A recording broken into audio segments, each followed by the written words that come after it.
Tugas Kajian Islam dan Sains. Assalamualaikum warahmatullahi wabarakatuh.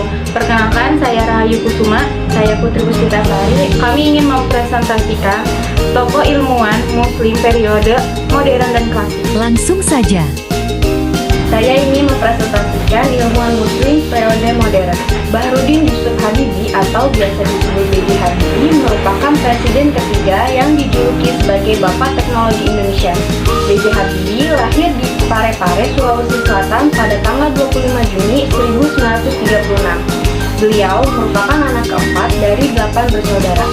Ayahnya bernama Alwi Abdul Jalil Habibie, sedangkan ibunya bernama Raden Ajeng Suti Marini Puspowardojo. Ayahnya berprofesi sebagai ahli pertanian yang berasal dari etnis Gorontalo, sementara ibunya merupakan perempuan dari tanah Jawa. Marga Habibie yang dimiliki ayahnya adalah marga asli dalam struktur sosial Pohalaa. Di Gorontalo, B.J. Habibie menempuh pendidikan dasar sejak kecil. Beliau menempuh pendidikan SMA di Kota Bandung. Beliau kemudian melanjutkan studi tentang keilmuan teknik mesin di Fakultas Teknik Universitas Indonesia Bandung, yang kini dikenal sebagai Institut Teknologi Bandung pada tahun 1954. Kemudian pada tahun 1955 sampai 1965, beliau melanjutkan studi teknik penerbangan dan spesialisasi konstruksi pesawat terbang di negara Jerman. Beliau menerima gelar diploma insinyur pada tahun 1960 dan gelar dokter insinyur pada tahun 1965. Sebelum memasuki usia 40 tahun, karir beliau sudah sangat cemerlang, terutama dalam desain dan konstruksi pesawat terbang. Habibie menjadi permata di negara Jerman dan beliau pun mendapat kedudukan terhormat, baik secara materi maupun intelektualitas oleh orang Jerman. Selama bekerja di Jerman, Habibie menyumbang berbagai hasil penelitian dan sejumlah teori untuk ilmu pengetahuan dan teknologi di bidang termodinamika, konstruksi, dan aerodinamika. Beberapa rumusan teorinya dikenal dalam dunia pesawat terbang, seperti Habibie Factor, Habibie Theorem, dan Habibie Method. Bersama timnya dari industri pesawat terbang Nusantara, beliau merancang pesawat baling-baling dengan daya angkut sekitar 50 penumpang dan bisa diperbesar hingga 70 penumpang, bernama N250 Gatot Kaca, dan B.J. Habibie meninggal pada 11 September 2019 di Jakarta. Saya akan mempresentasikan tokoh ilmuwan Muslim periode klasik, yaitu Ali bin Rabah At-Tabari.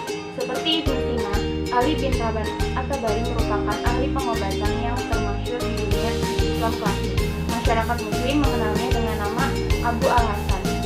Dokter jenius dari abad ke-9 ini cukup banyak menyumbang jasanya dalam bidang kesehatan. Salah satu karyanya berjudul Firdaus Al-Hikmah yang ditulis dalam 7 jilid, merupakan ensiklopedia kesehatan yang berisi tentang cabang-cabang ilmu kesehatan. Ali bin Rabah At-Tabari berasal dari keluarga Yahudi di kota Tabristan. Nama lengkap Abu Al-Hasan Ali bin Rabah At-Tabari lahir pada tahun 838 Masehi. Ayahnya seorang dokter dan penulis kaligrafi yang ulung. Dari ayahnya, Ali pertama kali belajar ilmu kesehatan dan kaligrafi. Ali bukan hanya seorang dokter ahli, dia pun menguasai berbagai macam ilmu lainnya. Beliau ahli dalam ilmu astronomi, filsafat, matematika, dan sastra. Beliau juga mahir berbahasa Arab, Syria, dan Yunani. Buku karyanya, Firdaus Al-Hikmah, beliau tulis setelah memeluk agama Islam dan ditulis dalam bahasa Arab. Kemudian beliau terjemahkan sendiri ke bahasa Syria. Buku ini dibagi menjadi 7 bagian. Bagian pertama memuat masalah doktrin ilmu kesehatan kontemporer. Bagian kedua berisi uraian bagian-bagian organ tubuh manusia. Yang kedua berisi uraian bagian-bagian organ tubuh manusia, peraturan menjaga kesehatan, dan laporan tentang penyakit yang pasti menghinggapi otot. Bagian ketiga berisi deskripsi tentang diet. Bagian keempat tentang keseluruhan penyakit yang biasa menimpa badan. Bagian kelima berisi deskripsi tentang rasa dan warna. Bagian keenam tentang obat-obatan dan racun. Dan bagian ketujuh berisi diskusi tentang astronomi, juga ringkasan pengobatan ala India. Sekian dari kami. Wabillahi taufiq wal hidayah. Wassalamualaikum warahmatullahi wabarakatuh.